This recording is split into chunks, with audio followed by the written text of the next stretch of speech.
Assalamualaikum dear students, this is Farmanullah Khan. Today we are discussing nursing ethics unit number 7, that is professional autonomy and ethics. तो आज के इस unit में हम पढ़ेंगे कि हमारे पास प्रोफेशन क्या है, प्रोफेशनल्स कौन लोग होते हैं और प्रोफेशनल ऑटोनॉमी और प्रोफेशनल फील्ड में एथिक्स का क्या काम है। तो आज की इस यूनिट में हम ये पढ़ेंगे और इसी के साथ हम एमसीक्यूज़ को भी मेंशन करेंगे कि इस यूनिट में हमारे पास कौन से किस टाइप से हमारे पास एमसीक्यूज़ आ सकते हैं। सो लिहाजा यूनिट से या वीडियो से फ़ायदा उठाने के लिए आप हमारी वीडियो पूरी देखिएगा।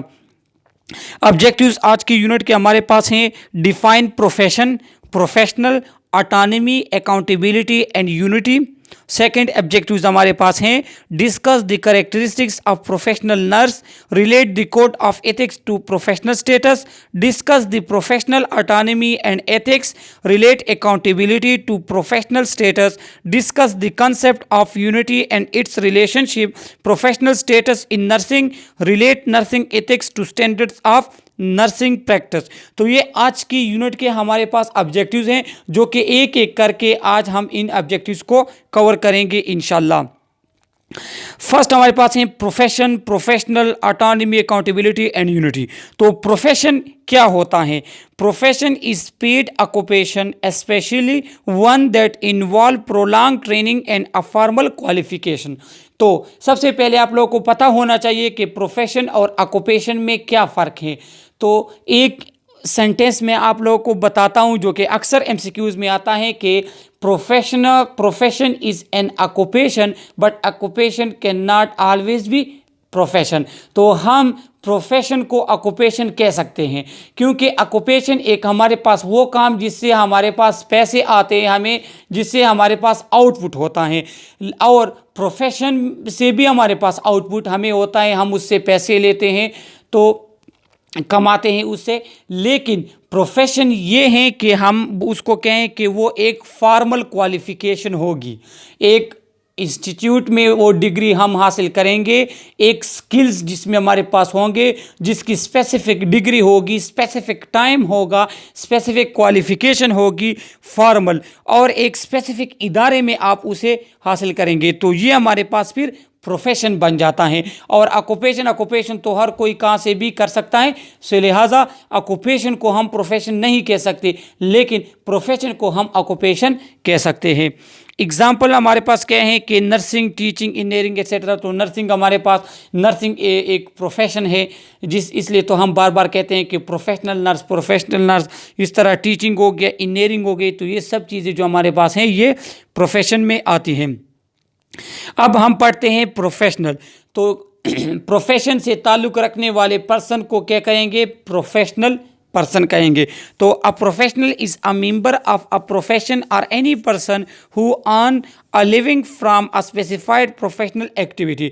तो प्रोफेशनल कोई भी शख्स जो किसी प्रोफेशन से ताल्लुक़ रखता हो या आम पर्सन, लेकिन अगर वो कोई प्रोफेशनल एक्टिविटी से अर्निंग करता हो, कोई प्रोफेशनल एक्टिविटी परफॉर्म करता है, तो उस पर्सन को हम कहेंगे प्रोफेशनल पर्सन। जिसमें हमारे पास एग्जांपल में आता है टीचर हो गया, technician, labourer, physical, nurse, commercial banker, engineers and lawyer etcetera. तो यहाँ पे लेबरर वगैरह हो गए, तो ये आम लेबर नहीं होते क्योंकि वो तो आपको पता है वो इतना ना कुछ सीखते हैं बस वैसे। लेकिन जो हमारे पास जो टेक्नीशियन होते हैं, जो सही स्पेसिफिक काम जो करते हैं, जो कि एक ख़ास तरीके के मुताबिक जो काम करते हैं प्रोफेशनल, तो वो हमारे पास प्रोफेशनल पर्सन्स कहते हैं। Autonomy in developmental psychology and moral, political and bioethical philosophy, autonomy is the capacity to make an informed अनकोयर्स डिसीजन। तो क्या है कि ऑटोनॉमी वो कैरेक्टरिस्टिक्स हैं कि उसमें एक पर्सन, एक इदारा खुद अपनी मर्ज़ी से डिसीजन ले सकता है, उस पर आप दबाव नहीं डाल सकते, ना उसको आप इन प्रेशर कर सकते हैं, वो खुद अपने डिसीजन खुद लेगा। तो ये हमारे पास हर फील्ड में तकरीबन पॉलिटिकल हो गया, बायोइथिकल्स हो गए, मॉरल, साइकोलॉजी, सब चीज़ में हमारे पास ये जो है एथिकल प्रिंसिपल यूज़ होता है ऑटोनॉमी। तो अब नर्सिंग में ऑटोनॉमी क्या है, तो वो आगे स्लाइड हमारे पास आ रहे हैं, तो उसमें हम क्लियर करके आपको बताएंगे कि नर्सिंग में ऑटोनॉमी क्या होती है और इसकी क्या अहमियत है। ऑटोनमस ऑर्गेनाइजेशन और इंस्टीट्यूशन आर इंडिपेंडेंट और सेल्फ गवर्निंग। और जो हमारे पास ऑटोनमस इंस्टीट्यूट होते हैं, ऑटोनमस हमारे पास ऑर्गेनाइजेशंस होते हैं, तो वो किस तरह होते हैं कि वो हर चीज़ का डिसीजन खुद लेते हैं कि हमने एग्ज़ाम कब लेना है, एग्ज़ाम किस टाइप का लेना है, हमने फ़ीस कितनी रखनी है, कितने स्टूडेंट हमने लेने कितने नहीं लेने, तो ये सब जो है वो अपनी मर्ज़ी से कर सकता है। और एग्ज़ाम्पल यहाँ पे आपको दिए गए हैं कि पेशावर में हमारे पास क्या है कि खैबर मेडिकल यूनिवर्सिटी पेशावर जो कि ऑटोनोमस बॉडी है कि वो स्टूडेंट से कितनी फ़ीस ले, स्टूडेंट से किस टाइप का एग्ज़ाम ले, तो वो उसकी अपनी मर्ज़ी होती है। हाँ, कुछ रूल उस पर गवर्नमेंट के होते हैं, लेकिन वो ऐसे रूल जो कि सोशल होते हैं कि हर इंस्टीट्यूट पे होते हैं, लेकिन बाकी जितनी भी वो डिसीजन है वो खुद लेती हैं, खुद स्टूडेंट से फ़ीस लेके उस पर जो है वो यूनिवर्सिटी वगैरह चलाती हैं। और LRH lady reading hospital Peshawar Pakistan, ये भी हमारे पास ऑटोनमस हैं। अब यहाँ पे अनदर एग्जांपल है कि जो कि नर्सिंग के फील्ड में, अब नर्सिंग के फील्ड में ऑटोनोमस के एग्जांपल यहाँ पे आपको दिया गया है कि 26-year-old male has been involve a high speed accident in which sustain blunt force trauma to his head as his head hit the front windscreen of his car. He did not lose consciousness. He is fully responsive and has no indication of neurological damage. So he is autonomous to take decision for treatment for himself. तो autonomy health में हमारे पास किस तरह हम उसको use करेंगे कि हमारे पास जितने भी कॉन्शियस पेशेंट होते हैं वो सब ऑटोनोमस हैं कि वो अपने हेल्थ के लिहाज से, ट्रीटमेंट के लिहाज से, कोई मेडिकल प्रोसीजर के लिहाज से वो हमारे पास जो है ख़ुद फैसला कर सकते हैं कि उन्होंने कौन सी ट्रीटमेंट लेनी है, किससी लेनी है, किस टाइप लेनी है, किस वक्त लेनी है, तो वो ऑटोनोमस होते हैं। यहाँ पे एग्जांपल आपको सिनेरियो टाइप दिया गया है कि एक 26-year मेल हमारे पास हैं, तो क्या उसने एक्सीडेंट कर लिया, उसके हेड ट्रामा उसे हो गया, लेकिन वो कॉन्शियस हैं, न्यूरोलॉजिकल उसे डैमेज नहीं हुआ, वो टाइम प्लेस पर्सन को वो जो है वो कॉन्शियस हैं, वो सब कुछ वो सोच सकता है, समझ सकते हैं, देख सकते हैं, तो वो ऑटोनोमस होएं कि वो अपने इलाज के बारे में खुद डिसीजन ले कि मैंने किस हॉस्पिटल में इलाज अपना लेना है, किस पर्सन से, किस डॉक्टर से मैंने इलाज अपना करना है, तो वो ऑटोनोमस होता है। अकाउंटेबिलिटी क्या है? द फैक्ट और condition of being accountable. Accountability क्या है कि एबिलिटी टू बी अकाउंटेबल। अब अकाउंटेबल क्या है कि कोई भी शख्स कोई काम करता है तो वो अकाउंटेबल हैं, तो वो जो हैं इसके लिए वो जवाबदाह हैं कि उसने ये काम क्यों किया, उसका रीज़न क्या था, उसकी ज़रूरत थी नहीं थी, क्यों किया, कितने टाइम में किया, क्या क्या रिसोर्स उसने यूज़ किए, इसके साइड इफ़ेक्ट क्या होंगे, इसके एडवर्स इफ़ेक्ट क्या होंगे, इसके पॉजिटिव एस्पेक्ट्स क्या हैं, सोसाइटी के लिए इसका क्या फ़ायदा है, क्या नुकसान आते हैं, तो वो अकाउंटेबल है उस काम करने के लिए। तो इस एबिलिटी को कहते हैं अकाउंटेबिलिटी। ये responsibility, answerability, blame worthiness, liability और the synonym for accountability. Accountability क्या है कि कोई शख्स कोई काम करते हैं तो उसके लिए वो रिस्पॉन्सिबल है, रिस्पॉन्सिबिलिटी उसकी होगी कि हाँ मैं ये काम कर रहा हूँ तो ये पॉजिटिव काम है, इसमें फ़ायदा है लोगों का। वो आंसरेबल होगा कि वो कौन सा काम कर रहा है, अगर उसके बिहाफ पे कोई उससे क्वेश्चन करे तो उसको आंसर देगा कि मैंने ये काम इसलिए किया, इसका फ़ायदा ये है, नुकसान ये है। तो ये हमारे पास जो है अकाउंटेबिलिटी में आता है। अब नर्सिंग में अकाउंटेबिलिटी क्या है कि नर्स जो भी काम करती हैं, जो भी प्रोफेशनल नर्स होते हैं काम करते हैं, तो वो उसको डॉक्यूमेंटेशन करते हैं और फिर अकाउंटेबल भी होते हैं उसके लिए कि हाँ मैंने ये प्रोसीजर किया तो ये इस वक्त इसकी ज़रूरत थी, तो आप उसको विद अ प्रूफ आप जो है उसको आंसर देंगे कि हाँ मैंने ये काम किया। तो इसलिए हॉस्पिटल में हमारे पास डॉक्टर्स, नर्सेज, टेक्नीशियन वगैरह जो भी हैं वो सब के सब जो हैं अपने काम के लिए अकाउंटेबल होते हैं। उनसे पूछा जाता है कि आप जो हैं ये काम कर रहे हैं तो इसका फ़ायदा है या नुकसान है। एग्जाम्पल यहाँ पे लिया गया है कि example of accountability is when an employee admit an error she made on a project. When an employee is given the task of making sure a project goes right and no, she will be blamed. If it does not, she can also be said to. तो कहते हैं कि अगर किसी employee को या किसी भी पर्सन को आप एक काम दे देते हैं सही है। तो वो काम में अगर वो एरर करता है तो उसके लिए अकाउंटेबल होगा। हाँ, अगर वो अच्छे तरीके से काम करते हैं तो वो आपको शो करेगा कि ये अच्छे तरीके से हो रहा है। उसमें कोई प्रॉब्लम आ रही है तो वो उसके लिए अकाउंटेबल होगा। कोई एरर उससे होता है, कोई गलती वो करते हैं, तो वो सब चीज़ के लिए हमारे पास अकाउंटेबल है। यूनिटी, यूनिटी पे आते हैं जो कि हमारे पास एथिकल प्रिंसिपल है कि unity is being together or at one with someone और something, it is opposite of being divided. Unity आप सब लोगों को पता है कि यकजा हो के जब आप कोई काम करते हैं, कंबाइन हो के इत्तेफाक के साथ जो काम होते हैं तो वो यूनिटी कहलाता है। हॉस्पिटल में हम अक्सर देखते हैं कि कोई प्रोसीजर हमारे पास होता है तो क्या होते हैं कि उसमें हमारे पास कोई सर्जरी वगैरह होती है तो उसमें हमारे पास डॉक्टर्स होते हैं, एनेस्थेटिक होते हैं, हमारे पास एनेस्थीसिया वाले होते हैं, वहाँ पे हमारे पास टेक्नीशियंस होते हैं, वहाँ पे नर्सिस होती हैं, वहाँ पे हमारे पास जो हैं बाकी लोग होते हैं। तो वो सब कंबाइन एक टीम वर्क यूनिटी के साथ वो कंबाइन होके एक प्रोसीजर वगैरह जो है वो परफॉर्म करते हैं। This is word for togetherness और oneness when the north won the civil war, it assured the unity of the United States. An example of unity is a bride and groom both lighting a single candle at the same time with each of their candle. तो ये हमारे पास कुछ irrelevant, हमारे nursing field से कुछ irrelevant example हैं, लेकिन फिर भी हम डिस्कस कर लेते हैं। यहाँ पे लिखा है कि दुल्हा दुल्हन जो हमारे पास होते हैं तो वो एक मोमबत्ती जो है उसको जलाते हैं। तो ये कुछ इररिलेवेंट एग्जांपल लग रहे हैं, लेकिन वैसे मैं आपको बता दूं कि यूनिटी हमारे पास ये होती है कि डिफरेंट पर्सन जो हैं वो कंबाइन होके एक काम सर अंजाम देते हैं। तो वो क्या आप लोग सब लोग को पता होगा कि इत्तेफाक में बरकत है। तो वो काम जो है वो अच्छे तरीके से जो है सब लोग अपना एक्सपीरियंस शेयर करके वो अच्छे तरीके से वो काम हमारे पास हो जाता है। अब characteristics of professional nurse, professional nurse के कौन कौन से करेक्टरिस्टिक्स हैं जो कि हमारे पास इस यूनिट का एक ऑब्जेक्टिव है। Nursing is not just a job, nursing सिर्फ जॉब नहीं है, सिर्फ पैसा कमाना हमारे पास नर्सिंग नहीं है, बल्कि being a professional nurse means the patient in your care must be able to trust you. It means being up to date with best practice. It means treating your patient and colleague with dignity, kindness, respect and compassion.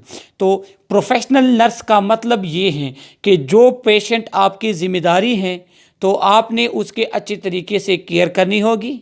आपने उसके इस तरीके से care करनी होगी कि वो आप पे ट्रस्ट करे, आपकी रिस्पेक्ट करें, आप उसको रिस्पेक्ट देंगे, वो आपको रिस्पेक्ट देंगे, आप उसके साथ सच बोलेंगे, आप उसको जो है अच्छे तरीके से उसकी आप जो है केयर करेंगे, सही है, रिस्पेक्ट करेंगे, आप उसके इज़्ज़त नफ्स का ख्याल रखेंगे, उसकी प्राइवेसी का ख्याल रखेंगे। तो ये हमारे पास फिर जो है प्रोफेशनल नर्स फिर ये कहलाता है। It means understanding the NMC nursing and midwifery council code of conduct. तो हमारे पास ये NMC नर्सिंग मिडवेफरी को काउंसिल के जो हमारे पास कोड ऑफ कंडक्ट जो उसने इशू किए हुए हैं कि हमारे पास जो है पेशेंट्स की प्राइवेसी, पेशेंट्स की केयर, पेशेंट्स हमारे पास काइंडनेस, रिस्पेक्ट, डिग्निटी, तो ये हमारे पास डिफरेंट कोड जो उन्होंने इशू किए हुए हैं। तो वो सब को मद्देनज़र रखते हुए जब आप किसी पेशेंट का केयर करते हैं तो आप प्रोफेशनल नर्स कहलाते हैं। Must have the requisite diploma और डिग्री, आपके पास एक स्पेसिफिक एक डिप्लोमा होगा या आपके पास डिग्री होगी तब आप प्रोफेशनल नर्स कहलाएंगे। फिजिकली एंड मेंटली आप फिट होंगे, क्योंकि अगर आप में कोई फिजिकली मेंटली प्रॉब्लम है तो आप पेशेंट्स को किस तरह केयर प्रोवाइड कर सकते हैं। तो फिजिकली आप सही होंगे, मेंटली भी आप एक्टिव होंगे कि आप किसी भी टाइम पे जो है हर टाइप का जो है केयर आप पेशेंट्स को प्रोवाइड कर सके। Confident to take decision in patients care, आप में कॉन्फिडेंट होना चाहिए कि जब आपके पास कोई हमारे पास जो है कंडीशन आता है, कोई आपके पास डेली में वगैरह आते हैं तो आप उसको अच्छे तरीके से जो है सॉल्व कर सके। तो आप में कॉन्फिडेंट होना चाहिए। हम्बल हो गए आप, honest to gain the trust of client, आप हम्बल और हानेस मुखलिस हो के आप पेशेंट्स की केयर करेंगे तो फिर रिजल्ट क्या होगा कि पेशेंट आप पे ट्रस्ट करेगा, वो आपको अपने हेल्थ के बारे में बताएगा, उसका जो है रिस्पेक्ट उसे मिलेगी, उसका ट्रस्ट बढ़ेगा, तो वो खुद जो है आपको जो है पेशेंट जो है अपनी केयर में हेल्प करेगा आपके साथ। तो इसमें क्या होगा कि इम्प्रूवमेंट उसके हेल्थ में जल्दी तेज़ी के साथ आएगी। Fulfil duties, you have to fulfil your duties, आप अपनी ड्यूटीज़ आप का टाइम पूरा टाइम जो आप ड्यूटी करेंगे। जो आपका टाइम है ड्यूटी का, तो वो आप अच्छे तरीके से हानेस्टली आप अपनी ड्यूटी सही तरीके से करेंगे। फेयर विदाउट प्रेजुडिस, आप लोगों को केयर जो है उस अच्छे तरीके से देंगे कि उसमें डिस्क्रिमिनेशन आप नहीं करेंगे, उसमें आप जो है ऊंच नीच को नहीं देखेंगे। आप उनके इज़्ज़त नफ्स को जो है उसका ख्याल रखकर आप उसके रिस्पेक्ट वगैरह करके आप उनको जो है केयर प्रोवाइड करेंगे। कोऑपरेटिव आप होंगे, गुड लिसनर होंगे, और जो गुड लिसनर होते हैं नर्सेज, तो वो अच्छे तरीके से केयर प्रोवाइड करते हैं। क्योंकि हमारे पास अक्सर जो सिम्टम्स होते हैं तो वो तो पेशेंट्स हमें बताते हैं, और पेशेंट्स का अगर हम गुड लिसनर होंगे, हम अच्छे तरीके से सुनेंगे पेशेंट्स क्या कहता है, उसकी क्या ज़रूरत है, क्या नीड है, क्या प्रॉब्लम है उन्हें, तो हम अच्छे तरीके से उसको जो है एज अ प्रोफेशनल नर्स हम अच्छे तरीके से उसे केयर प्रोवाइड कर सकेंगे। Self confident, capable, humbleness, humility, honesty, loyalty, तो ये हमारे पास डिफरेंट कैरेक्टरिस्टिक जो कि प्रोफेशनल नर्स इसके हैं कि हम्बल होगा, हॉनेस्ट होगा, लॉयल होगा हमारे पास। नीन ऑब्जर्वर, वो एक अच्छा ऑब्जर्वर होगा, और जो अच्छे ऑब्जर्वर होते हैं तो वो अच्छे तरीके से सीखते और सिखाते हैं। Good administrator, good supervisor, accountable, responsible, good जज, educate, good interpersonal relationship and gracious talk, तो कहेंगे कि आप जो है अकाउंटेबल होंगे, जो आप काम करते हैं आप सही एडमिनिस्ट्रेटिव होंगे, एडमिनिस्ट्रेशन के लिहाज पे आप सही होने चाहिए। मिसाल के तौर पे आपके पास जो बेड अरेंजमेंट, जो पेशेंट्स अरेंजमेंट होती हैं, वार्ड अरेंजमेंट, ये सब जो हैं आप अच्छे तरीके से आपने करने हैं। आप जो है इंटरपर्सनल रिलेशनशिप जो आपके होते हैं वो अच्छे होने चाहिए। आप एक एडुकेट आप होना चाहिए कि आप अपने लिए और पेशेंट्स का हक जो है उसे अच्छे तरीके से एक इथिकल प्रिंसिपल को मद्देनज़र रखते हुए आप अपना हक भी मांगे और पेशेंट्स का हक भी मांगे। A nurse should not be glamour nurse, चमक चलो, मीन्स के नर्स स्टाइलिश होना चाहिए, खैर है वो स्टाइलिश हो, लेकिन इतना भी ना हो कि वो पेशेंट्स के केयर के सेट पे रखते हुए अपनी जो है स्टाइल वगैरह ये चीज़ों पे जो है ज़्यादा ध्यान दे। नहीं, फर्स्ट प्रायोरिटी प्रोफेशनल नर्स के लिए care of patient, health of their patients. अब relate the code of ethics तो प्रोफेशनल स्टेटस। अब जो हमने कोड ऑफ एथिक्स पढ़े तो उसको हम प्रोफेशनल स्टेटस के साथ किस तरह मैच करेंगे, जो कि हमारे पास ऑब्जेक्टिव्स हैं हमारे इस यूनिट का, कि a code of ethics and professional conducts outline the ethical principle that govern decision and behavior at a company or organization.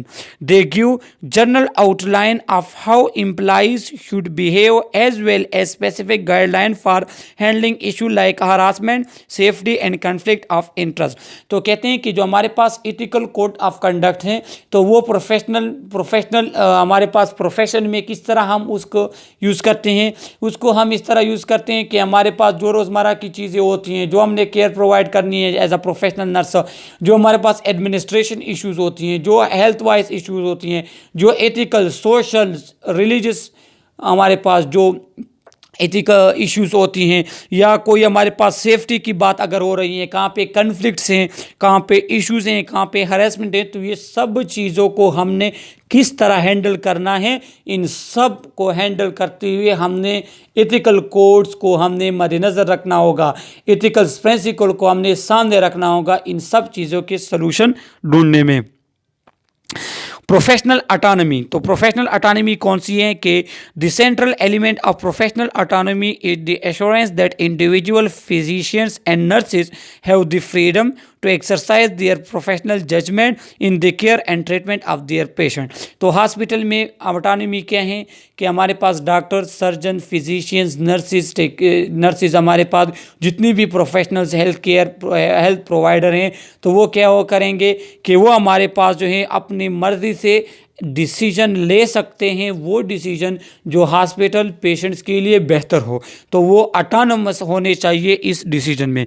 Professional autonomy is an essential principle of professional ethics. Professional ethics में हमारे पास professional अटानमी जो है वो इंतहाई important है, कि जो प्रोफेशनल इंस्टीट्यूट हैं जहाँ पे एथिकल्स प्रिंसिपल्स अप्लाई होते हैं, तो वहाँ पे हमारे पास अटानमी जो है वो मेन चीज़ है। Autonomy is important because we need to make sure that patient is actively involve in their diagnosis and treatment and not just differing to their doctor. तो क्या है कि अगर हम पेशेंट्स को ऑटोनॉमी देते हैं कि वो अपने हेल्थ के बारे में, अपने ट्रीटमेंट के बारे में, कोई सर्जिकल कोई भी प्रोसीजर के बारे में ऑटोनोमस होगा, वो ख़ुद अपनी मर्जी से जो है कोई डिसीजन ले सकेगा, तो फिर क्या फ़ायदा होगा? फिर ये फ़ायदा होगा कि हमारे पास ये पेशेंट जो है ये एक्टिवली इन्वॉल्व होगा, ये एक्टिवली इन्वॉल्व होगा किसमें? ट्रीटमेंट में। तो क्या फ़ायदा होगा कि टाइम जो है कम टाइम में पेशेंट्स की रिकवरी ज़्यादा होगी। तो हमारे पास ऑटोनॉमी का फ़ायदा क्या हुआ है कि क्या होगा कि वो एक्टिवली इन्वॉल्व होंगे। तो ये एमसीक्यूज़ हमारे पास आ सकता है। दूसरा हमारे पास प्रोफेशनल एथिक्स और प्रिंसिपल दैट गवर्न। अब प्रोफेशनल एथिक्स हमारे पास कौन से हैं कि प्रोफेशनल एथिक्स और principle that govern the behaviour of a person और group in a business environment like values. Professional ethics provide rules on how a person should act toward other people and institution in such an environment।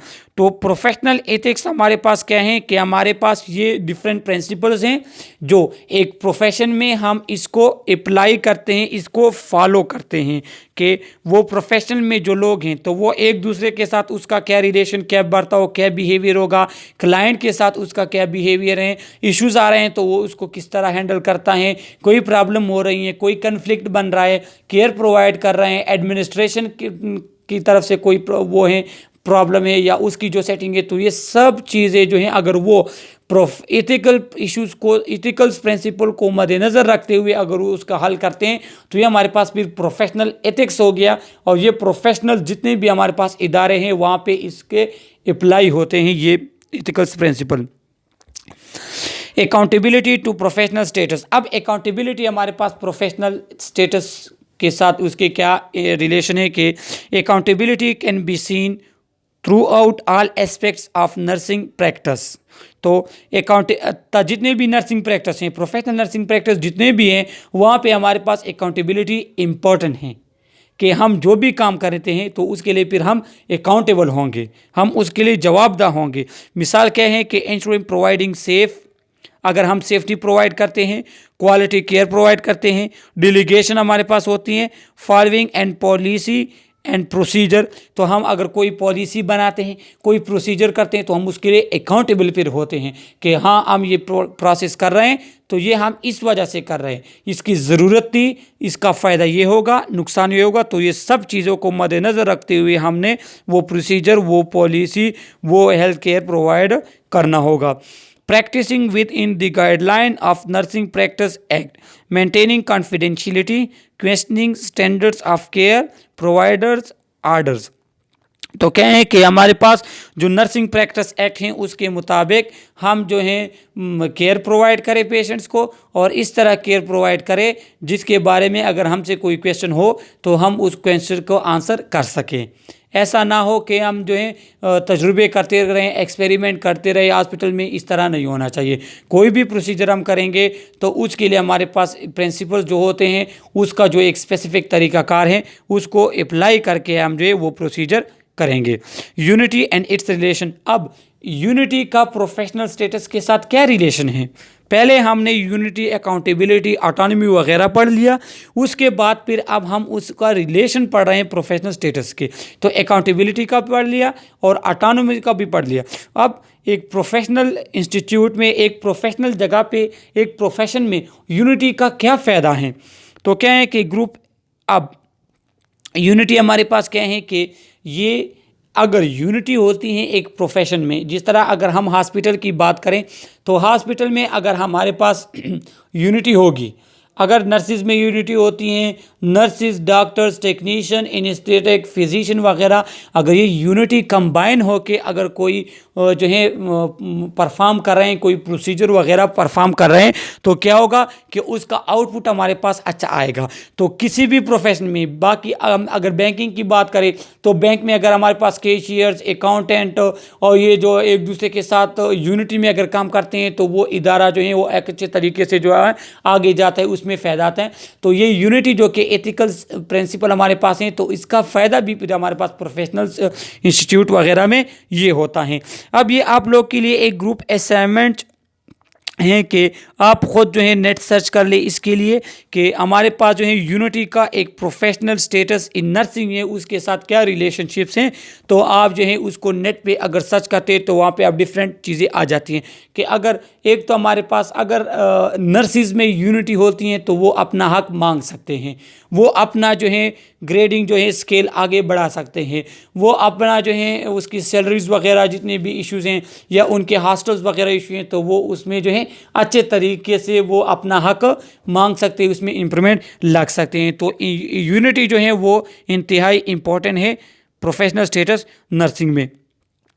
तो ये आज का हमारा जो है unit था, unit number 7 of ethics. इसमें अगर आपको कोई क्वेश्चन हो तो आप थ्रू कमेंट हमसे पूछ सकते हैं। सब्सक्राइब करें हमारे चैनल को, लाइक करें हमारी वीडियोस को। इसी चैनल पे हमने बाकी नर्सिंग वीडियोस दी हुई हैं जो कि आप लोगों के लिए काफ़ी फ़ायदेमंद होंगी। Okay, thank you.